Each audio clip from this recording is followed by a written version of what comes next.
มันอยากจะลืมเจ้าคนที่เห็นให้ใจต้องเจ็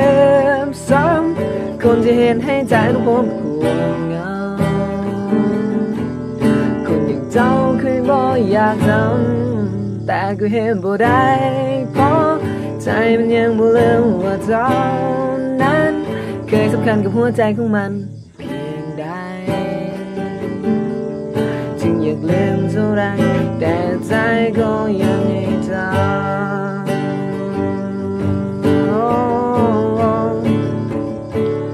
มันอยากจะลืมเจ้า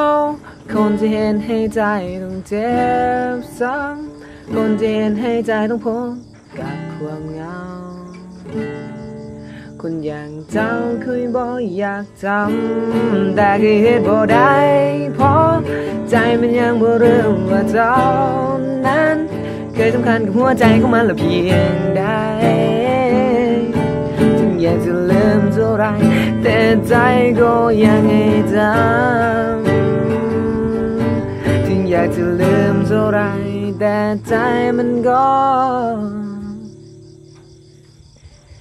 บ่อยากลืม